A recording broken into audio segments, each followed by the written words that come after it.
Hi there. In this video, I'll be talking about protein diversity, mainly form and function. Proteins took over a lot of the functions from the RNA molecules. One of the reasons is because they were more diverse. There were 20 amino acids rather than 4 nucleotides, and they were more stable. So, very early in evolution, probably around 4 to 3.8 billion years ago, proteins began taking over many of the RNA functions and then diversified much further than that. Here is a list of some of the categories of proteins that I'll be talking about, including structural proteins such as microtubules, enzymatic proteins such as lysozymes, signaling proteins such as insulin, transport proteins like myoglobin and hemoglobin, storage proteins such as ovalbumin, regulators including the LAC repressor, kinetic proteins including the actin and myosin groups, receptor proteins such as rhodopsin, special purpose proteins such as antifreeze proteins, and recognition proteins such as immunoglobulins. If you look at the places where you find proteins in a cell, they're virtually everywhere. So that even in the cell membrane is dotted with all sorts of proteins. You have the nucleus consisting of membranes and proteins both outside and inside. There are proteins throughout the cytosol, throughout the Golgi, throughout the endoplasmic reticulum, of course, mitochondria, and chloroplasts have unique sets of proteins also. Here, also in plant cell here, you have a vacuole also where there are specialized proteins both on the membrane and within the vacuole itself. So anywhere you look inside of a cell, whether it's a plant cell like this one, an animal cell, a bacterial cell, or a protist cell, you will find unique sets of proteins in different locations, both on membranes and in the aqueous parts of the cell as well. Here are a few examples of proteins to show you their relative sizes. These very large constructs on the right-hand side are viruses. So the top one is a simian virus 40, and you can see the individual monomer that makes up the protein coat in that one. The large one down here is an adenovirus, and again you can see the individual monomer protein down at the bottom that makes up the protein coat around that virus particle. Ribosomes up here, those are among the largest of actually an RNA protein structure. Here's a tRNA molecule. Again, these are just RNAs up here. And then you have different proteins, such as Rubisco up here, ribulose bisphosphate carboxylase, which is the enzyme that fixes carbon in the chloroplast. Here's a gyrase molecule that twists DNA. There's an antibody here, rhodopsin, which is a light-sensitive protein. There's a dehydrogenase there, an actin filament right here. And then there's myoglobin here, and hemoglobin would be about 4 times as large as myoglobin because it consists of 4 of those protein chains. This is a chart showing the number of structures determined, protein structures determined, and the year. So the first thing determined was myoglobin and also lysozyme. So these were very small molecules. Much of this was done with the aid of using X-ray crystallography to determine them. And in those days, they didn't have many computers to solve the structure, so it was primarily looking at dots on an X-ray film and then doing calculations to find the distances between the electrons and the atoms in those molecules, and then determining from their shape what amino acid they were looking at and how the chain went together. By the mid-'80s and early '90s, then things were being solved more and more by computers, so you can see a lot of increase in the number and sizes also of the proteins and RNAs actually for the ribosome that were solved. So the ribosome structure was, at least for E. coli, was pretty much solved in about 1995 or 96, which was a giant leap as far as looking at ribosomes and the process of translation. Now there are literally thousands of ribosome structures from different organisms. And this number continues to go up. So there are large protein and RNA databases now with the structures. And the largest of those databases is called the Protein Database, PDB.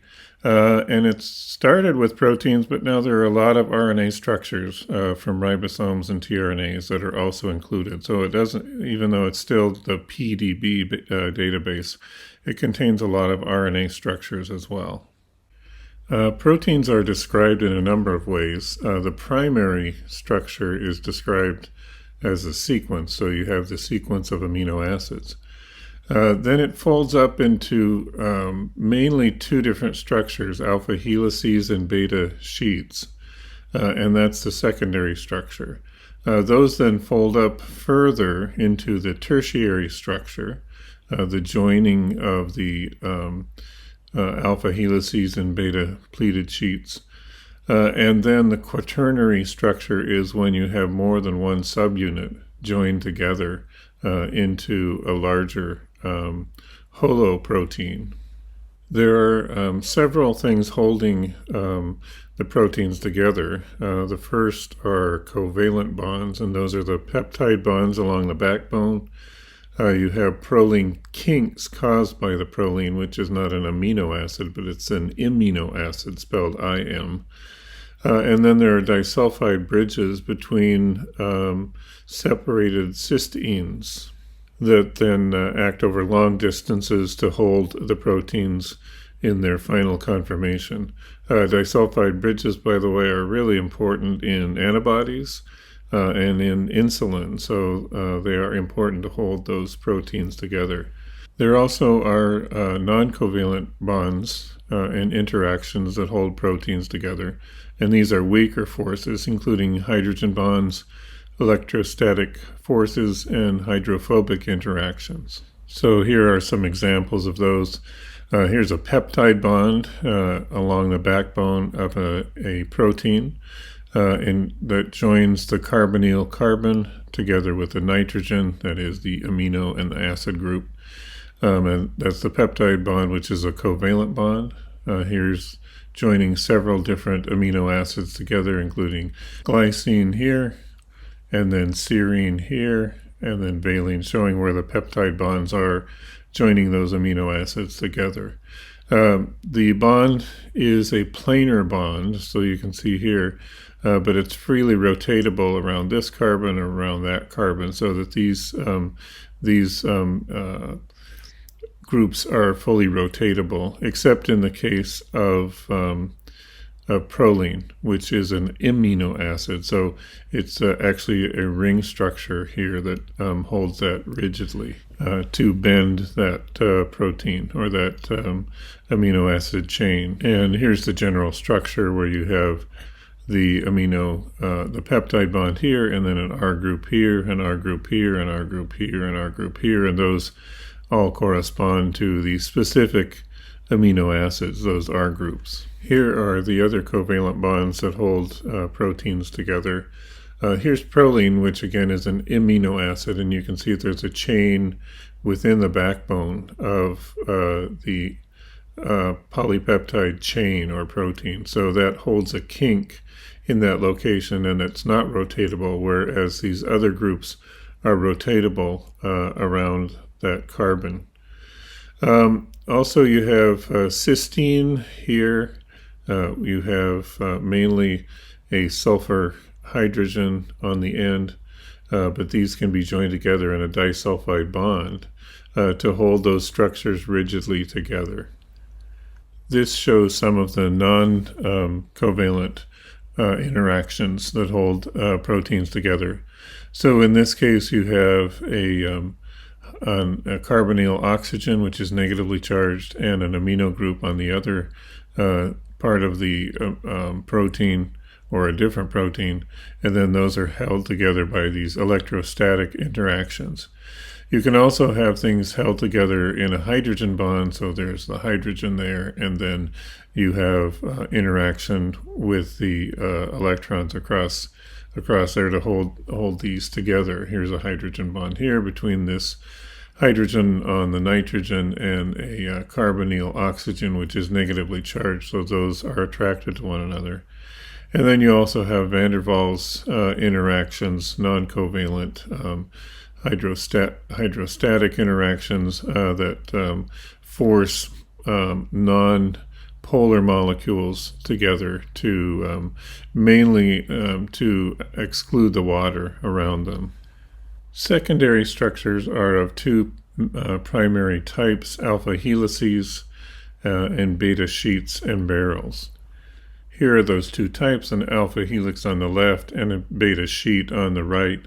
And they're all held together by hydrogen bonding. So in the case of an alpha helix, you go 3 amino acids up and you get a hydrogen bond between a carbonyl oxygen and a hydrogen normally attached to a nitrogen group. For a beta pleated sheet or a beta sheet or barrel, you also have interactions between a carbonyl oxygen group and a hydrogen on a nitrogen in the main chain, in the amino acid chain, to form a hydrogen bond between those two groups. Depending on conditions, these can be broken so that by changing to acid or base conditions, these interactions can change, so you can break the alpha helix or the beta sheet depending on the pH and other salt conditions and things like that. So the proteins can change conformation. For the beta sheets, most often you have this anti-parallel situation. So you have one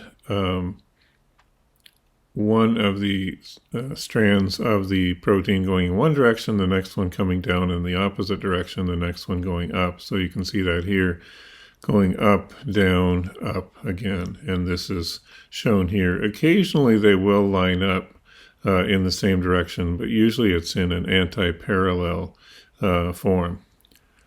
Proteins can vary with respect to the number of alpha helices and beta sheets that they have. So in this case, this small protein has all alpha helices and then some joining regions as well, whereas this one has a combination of beta sheets and alpha helices for that particular protein.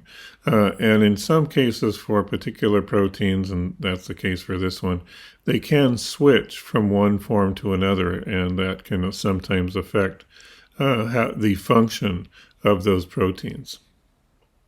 Here are a few examples of some proteins. Here's one with a single alpha helix and several beta regions. Here's one with all beta regions going around in a circle. This one has only alpha helices. Here's one again with a combination of an alpha helix and a really small alpha helix here, and then 3 beta sheet regions. Here's one with a couple of different alpha helices and beta sheets, and this one is all beta form, and this is what's called a beta barrel because there's actually a hole up through the center.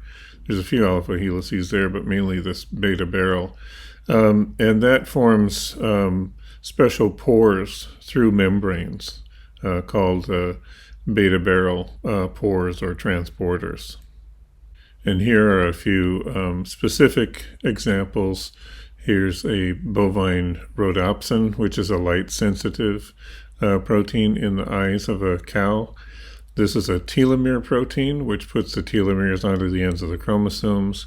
A leucine-rich repeat region normally attaches to DNA or attaches strands of DNA together.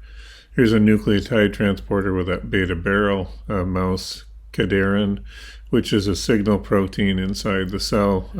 This one here is a beta-alpha barrel, so it's also a transporter in a mitochondrial membrane, actually. Here is an alpha-beta superhelix, which is a ribonuclease inhibitor, and then a 5-propeller form in lectin, which is a plant protein, and then a solenoid form for a transferase protein.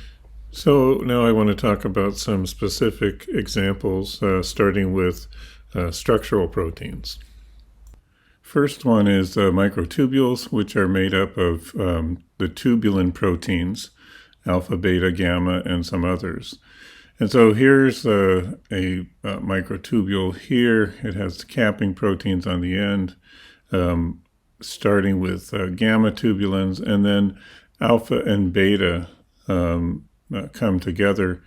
When they have GTP, they tend to assemble, and when that GTP changes or degrades into GDP, then they tend to disassemble. Here's the phosphates coming off.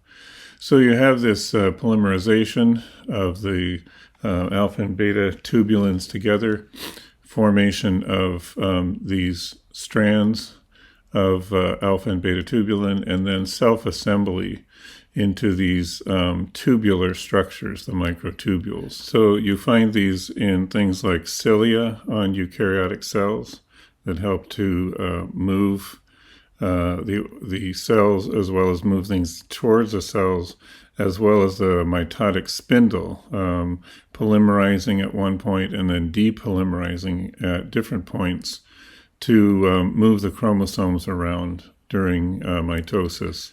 So here is how the two subunits attach. There's an alpha and a beta tubulin here, and they come together like this, where there's a GTP on one side and you get association. If there's a GDP in that same spot, then there's no association with the next tubulin molecules. And then this shows some of the conserved amino acids at those points of those important points in association, including an aspartic acid, an arginine, both a negative and a positively charged amino acid, a glycine, which is a simple one, methionine here, methionine there, also cysteines to hold that structure together, and there's the other cysteine that comes together in a disulfide bridge, and then a phenylalanine here. Those are conserved positions on those proteins. Up above you can see that these red areas, those are alpha helices, and then the other orange regions are just joining regions containing other amino acids. There's that arginine 2, which is here. And then you see these cysteines. There's the one cysteine there and the other cysteine there. And those are the two cysteines that are brought together in the protein. And you get a disulfide bridge between those to hold those two pieces together. So in the finally constructed microtubule, you can see it's alternating units of alpha beta, alpha beta, alpha beta tubulins all the way up. So the cilium in eukaryotes, often called the eukaryotic flagellum, these are made up of microtubules in a special formation. So if you look at a cross-section across the main body of the cilium, it's a 9+2 arrangement. So you have these 9 sets of microtubules, one whole microtubule, and then a partial set around those as well. And then these two central ones connected by central bridges. Now, they have other proteins on there known as MAPs. Those are microtubule associated proteins, which also have different functions on different microtubules, and I'll talk a little bit more about those. In the basal body, within the cell, you have a different arrangement of the microtubules, where there's a 9×3 arrangement, still 9 around, but they're in these triplets. So these other proteins, dyneins, nexins, and others, again called microtubule-associated proteins, these are movement or kinetic proteins. So they are attached to the microtubules, but they themselves can move, often by hydrolyzing ATP into ADP, and they change their shape. So this can then bend that cilium or flagellum into different forms, either mobilizing that eukaryotic cell, or, as I said, moving things towards the eukaryotic cell if they're stationary, such as in the gut lining of most organisms, or more accurately, the gut lining of most eukaryotic animals.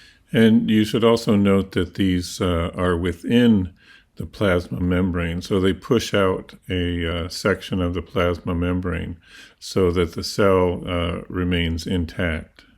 Also, the dynein molecules here, they can move with respect, so they're physically attached to one microtubule and touching another, and they can sort of walk along those microtubules, so this can cause the movement, the stretching and twisting back and forth of the entire cilium. Here's another diagram of the same thing, just showing that you have a plasma membrane all the way around, and then there's the A tubule and the B tubule, both consisting of alpha and beta tubulin, and then there are these microtubule associated proteins around that, and these central microtubules in the middle, as well as inside the cell, these basal bodies, which are sort of the nucleation centers for the other parts of that cilium or flagellum. Another set of structural proteins are the histones, and these attach to DNA in archaea and eukaryotic cells, not to bacteria. Bacteria have other basic proteins, and by basic I mean they have a positive charge on them, and because DNA has a negative charge on it, they can form ionic bonds between them. There are several different histone types, ranging from H1 to H2A, H2B, H3, and H4, and the H2s, 3s, and 4s form an octamer, 2 of each type of molecule, that wraps the DNA up in certain ways to both protect the DNA and to control expression of the genes on those pieces of DNA. So they have sort of double duty. One is structural, that is, they hold the DNA in a particular conformation to protect it, but they also can peel off or attach back on to control gene expression. So here's a detailed view of how these fit together, specifically for the H3, which is in blue, and the H4 histone, which is in green here. They have arginine residues spread out along those molecules, and those come into contact with the phosphate groups of the DNA, thus attaching and wrapping up the DNA. Another set of structural proteins, which also accomplish maturation of some proteins, are chaperone functions. That is, they carry other proteins to their destination. In this case, this one's HSP60, which is a heat shock protein.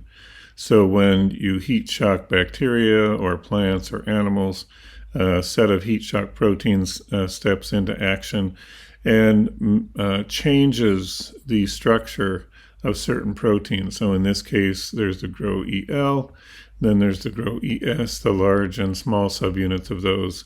By using ATP, then they fold the protein into its active structure and then come apart. And they can do this many times to fold proteins into their proper structures. Many HSPs also carry proteins to different locations, such as carrying them to the mitochondrion, to the chloroplast, etc.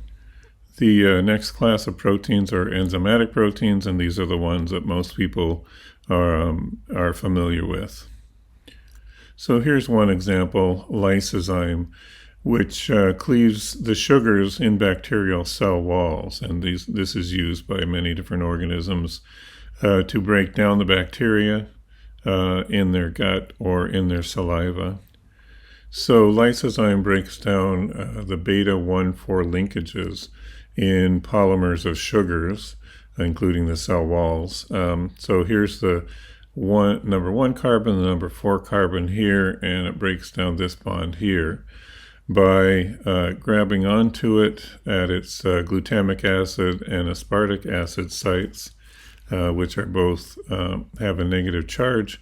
Those then interact with that oxygen carbon bond, breaking apart the bond, cleaving off water in the process and one sugar monomer, and then leaving the rest of the chain intact. But then it can progressively work its way up the chain, breaking each of those beta-1,4 linkages. And so it can degrade the cell wall and cause the membrane to rupture and kill the cell. Here's another enzyme, a restriction endonuclease. Endonuclease means it grabs onto the DNA in the middle somewhere, recognizes a specific set of nucleotides, and then cleaves them. This one attaches as a dimer, so there are 2 subunits here that come together. This is FOC1, and it sort of acts like a clamp, goes around the DNA, and it actually moves up and down the DNA looking for a specific site, and then it will cut the DNA, do a double-stranded cut of the DNA. Here is another one. This is CRE1.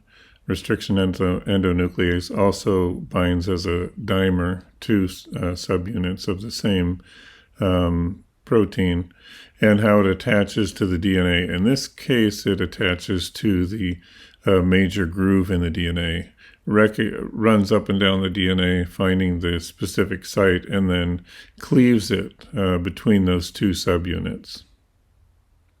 And again, it's a double-stranded break. This is topoisomerase, and you can consider it enzymatic also. What it does is it will cleave the DNA and rejoin it together to relieve any stress in that DNA. So if there's a torsional stress in the DNA, it can break either a single strand or a double strand, depending on the particular topoisomerase, whether it's a type 1 or type 2. Break those apart, allow the DNA to unwind a little bit, and then attach back together those DNAs, strands, so that then you have a complete piece, but then it's got a more relaxed conformation. It can also wind them up, so it depends on what's happening at the particular point in the life of that DNA molecule. Okay, the next class consists of signaling proteins. And the main one I want to talk about is insulin. Here is an insulin molecule, a space-filling model of that, showing the amino acids in that molecule.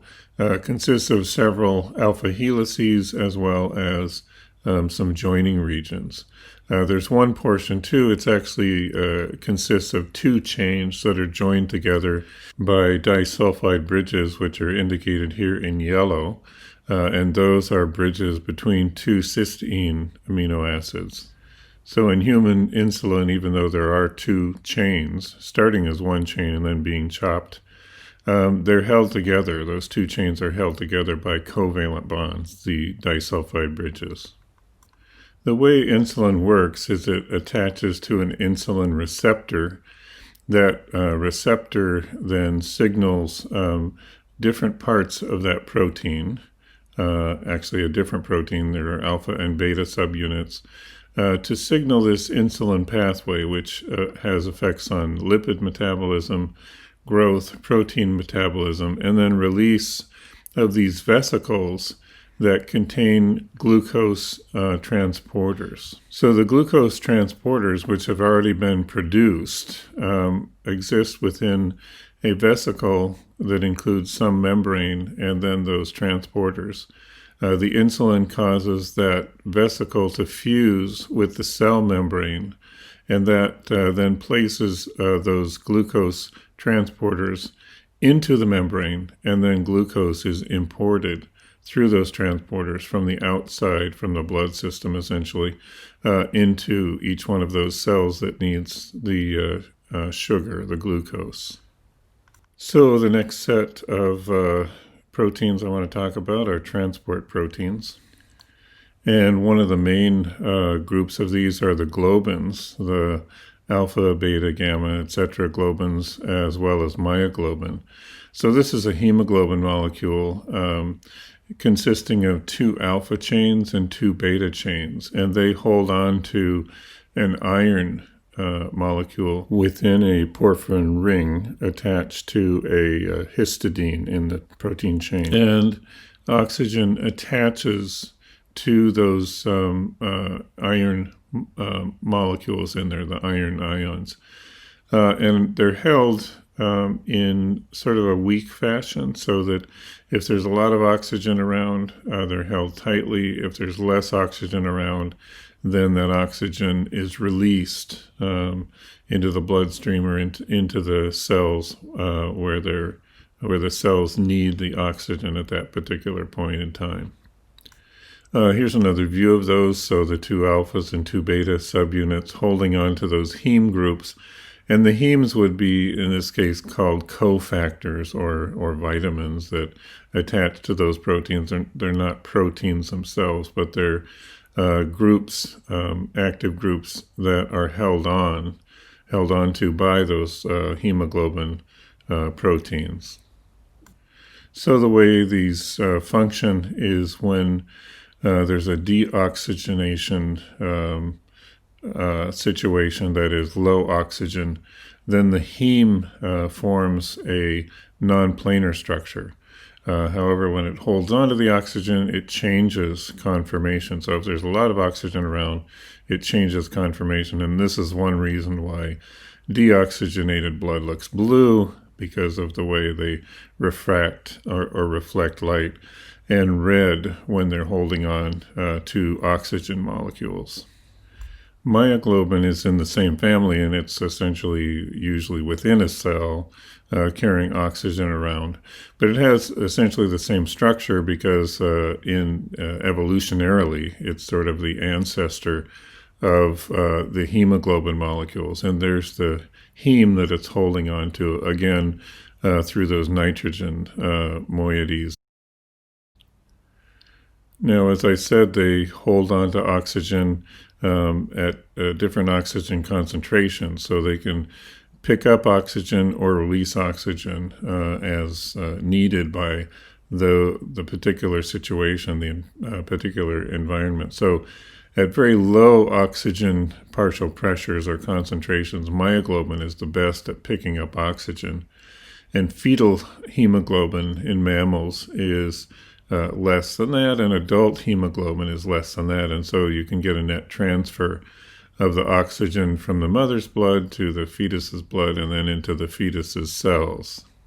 So this is another way to look at that. You have oxygen coming from the outside going into the mother's lungs. She has alpha and beta globins, which pick up oxygen at a certain oxygen concentration, and then drops those off in her tissues later, where the oxygen concentration is lower. If she's pregnant, then it has to go through the placenta. The oxygen goes through the placenta and into the fetus's blood, which has different types of alpha and beta globins, zeta, eta, and gamma. And those pick up oxygen at lower oxygen concentrations. So there's a net flow of oxygen from the mother's blood into the fetus's blood and eventually into the fetus's and embryo's tissues. And this is just a time course of how those alpha and beta globins turn on and off during pregnancy and then after birth. So initially, the fetus and embryo have zeta and eta type. Those are the alpha and beta types that pick up oxygen very readily from the mother's blood. By a few months later, the eta and zeta are dropping, and the alpha and gamma are increasing. So then that is supplying blood to the embryo through birth, and then after birth, the betas are going up, the gamma's going down, and the alpha stays about the same. So eventually you have adult levels of alpha, beta, and a little bit of delta globins in adults. There also are a large number of proteins that are transporters, pores and transporters through cell membranes. So you can see here's a pore here, here's a protein channel here, channel, transporter, pore, whatever you want to term them. And these will be usually specific towards particular molecules. Water is one, there's an aquaporin. There are some for sodium channels, potassium channels, etc. Here are a few examples of those. So here's one made up all of alpha helices. So this can be a single protein going in and out of the membrane. Sometimes it's multimers of the protein. So they would assemble into a pore that would go through the membrane. Here's another one that has a beta barrel, as well as some other beta structures above. And those also form pores through membranes. There are many different types of transporters. One is just a uniporter, transporting one type of molecule in one direction. Some are symporters, transporting two different molecules or atoms in the same direction. And then this is a potassium-sodium or sodium-potassium transporter, which is an antiporter, which transports potassium one direction through the membrane and transports sodium in the opposite direction out of the membrane, out of the cell. So a couple different types of transporters in this case. We'll talk in more detail about this particular one later. Here is one of the largest, or I think the largest, pore in any organelle or through any membrane, and this is the nuclear pore. It consists of a cytoplasmic side and a nuclear side, and transports proteins mainly in one direction and RNAs in the opposite direction. But it can also transport things in the opposite direction as well. And notice the membrane, instead of being a double membrane, it actually is folded around. So although we call it the outer membrane and the inner membrane of the nucleus, it's really a single membrane folded over on itself. This is a diagram of some both transporters of protons and electron transporters. So this is oxidative phosphorylation on the mitochondrial membrane, starting from here where you start with NADH and split the proton from the electron. The electron travels from complex to complex, losing energy along the way, and that energy is moved to push protons across from the matrix site of the membrane into the intermembrane space, and then those protons build up to a higher concentration, and the only place that they can go is through the ATP synthase molecule. So those protons then move through that and produce ATP from ADP. And some of the protons, the oxygen that you're breathing in, and some electrons join together to form water, and then you breathe out the excess H2O, water. Photosynthesis is also on the membrane and involves transporters or transport of primarily protons and electrons again. So light strikes photosystem 2 here. The water is split by a manganese center, and the protons then can flow through the ATP synthase here. The electrons move down the chain here, losing energy, transferring their energy into producing also NADPH. And there are also protons that move through this complex that also go through the ATP synthase. And all of this leads to the generation of ATP as well as oxygen.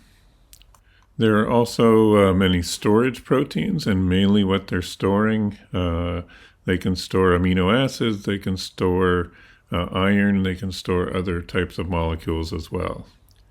So in plants as well as animals, they have storage proteins. This is one in birds' eggs called ovalbumin. You can see the beta sheets as well as the alpha helix over here.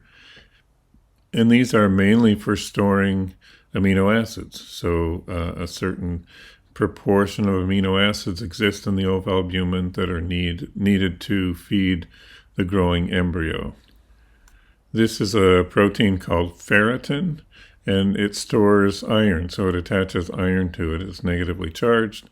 The iron sticks to that, and it can literally store hundreds of iron ions.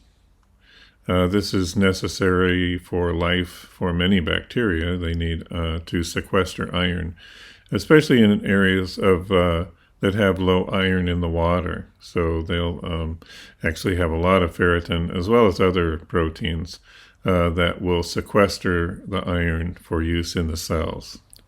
Another group are regulators. These can be transcription factors that control gene expression, as well as others. Here's the Lac repressor. So it's a DNA binding protein, and what it will do is knot up the DNA. Here's how it attaches to the DNA in the operator region of that gene, and this will not allow the RNA polymerase to attach, so no lactase, beta-galactosidase, is produced. And this happens in low concentrations of lactose. In high concentrations of lactose, the lactose can stick to the Lac repressor protein, change its conformation, and it will not stick to the DNA, and that opens up the structure for transcription. In bacteria, to control gene expression, they have sigma factors.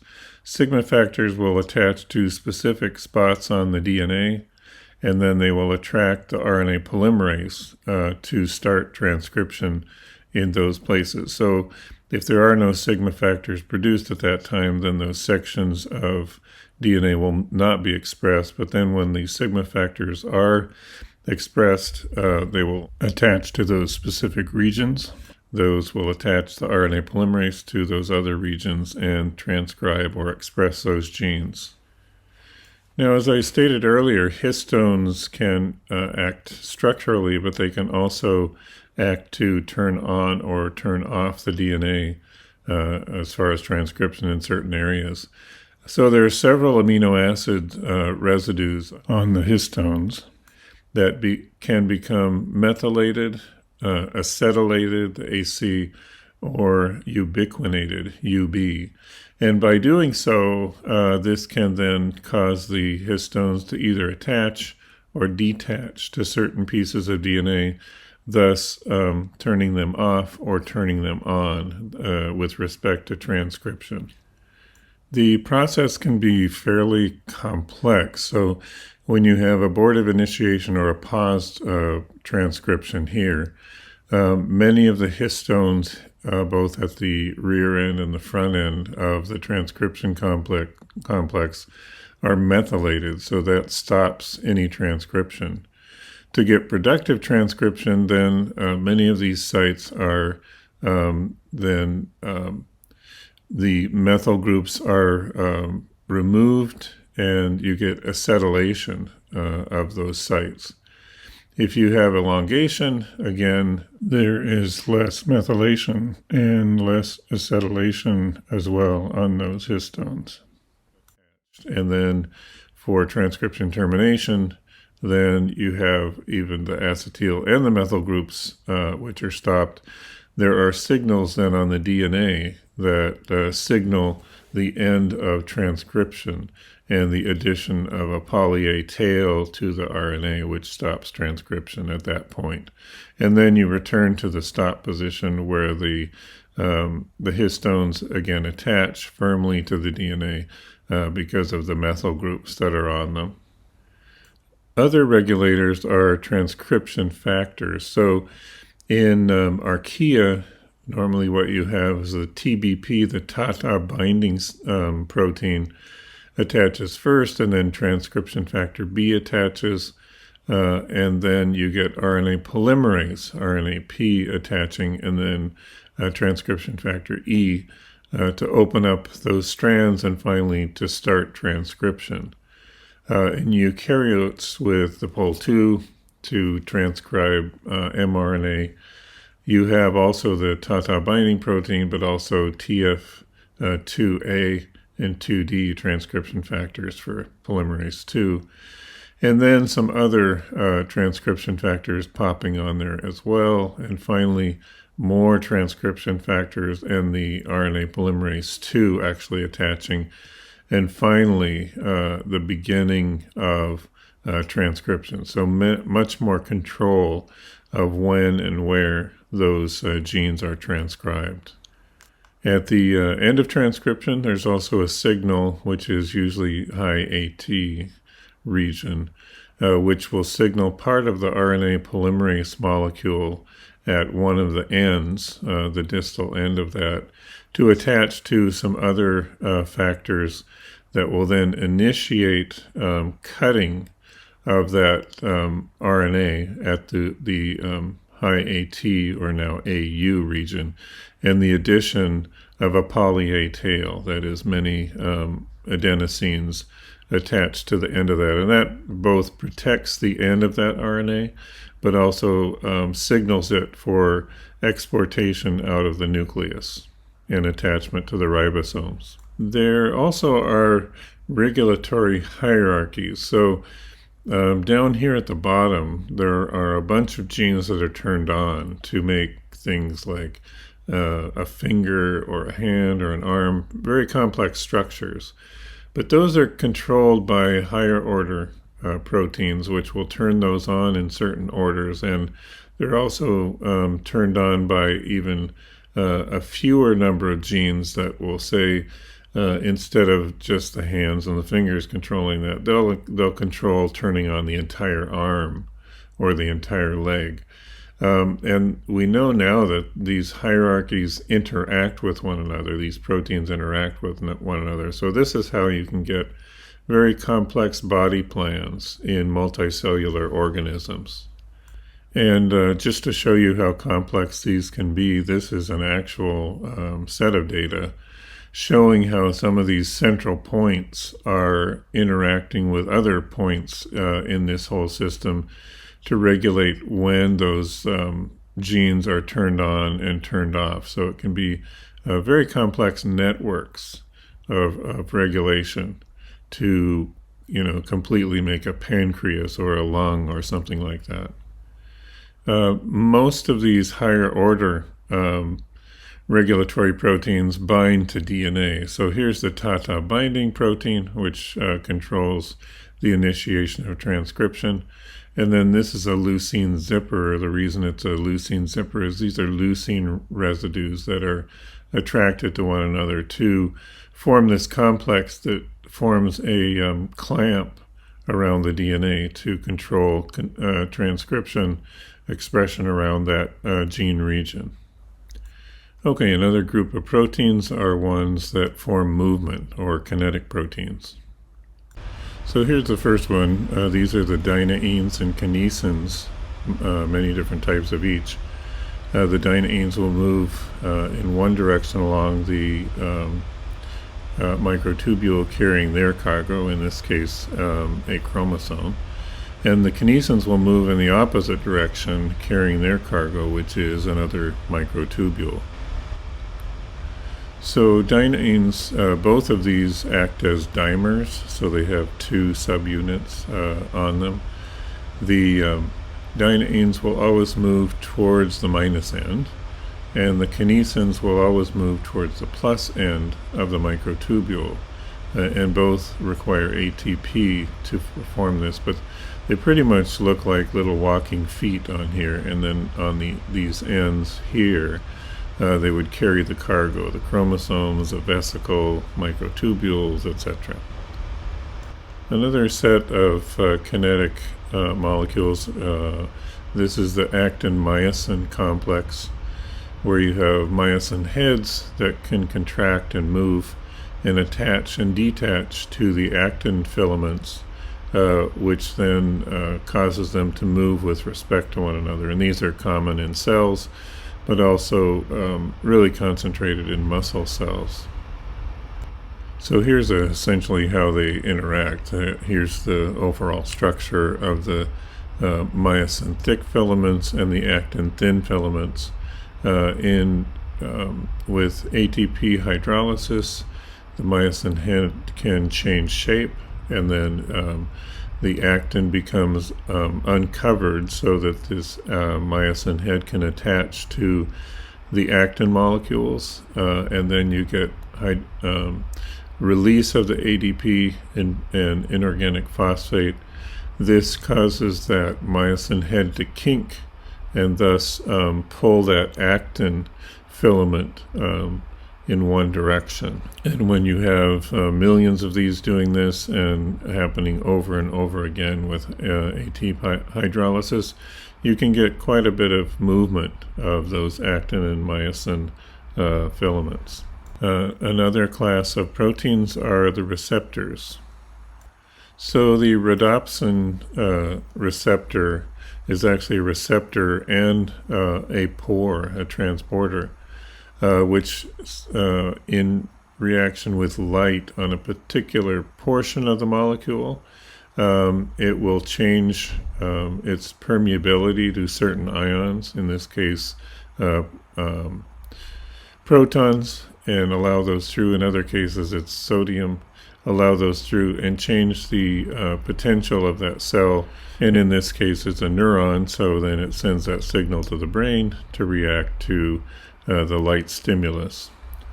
And here's another receptor, the adrenaline receptor, which then will send a signal inside the cell to a G protein. G proteins have an attachment site for GDP, but when they're stimulated, they expel that GDP, pick up a GTP, change their conformation, and then they'll activate an adenylate cyclase, making cyclic AMP, which is an internal cellular signal, and that sends signals all around the cell to do particular things to activate the cell in general. There also are a number of proteins sort of put into a grab bag called special purpose proteins. One set consists of antifreeze proteins. These don't necessarily inhibit freezing, but they cause the ice crystals to be fairly small, and so they don't damage the cells. So you can have organisms living in freezing temperatures, and actually the cells will not freeze. There are some other ones that inhibit freezing that are secreted as a mucus that also cause those regions around the cell not to freeze, and so the cell itself also avoids freezing. Another class consists of recognition proteins. One set of these consists of immunoglobulins, in this case IgG, and it has a couple of regions for recognition. One is out here on the end that recognizes foreign particles, antigens, so that it can send signals to other cells that then either will take this one in and kill it, kill the antigen, take those antigens out of the way, or it will cause them to signal other cells to activate certain parts of the immune system. And so this part down here interacts with the host cells, and this part out here interacts with the antigens, the foreign particles.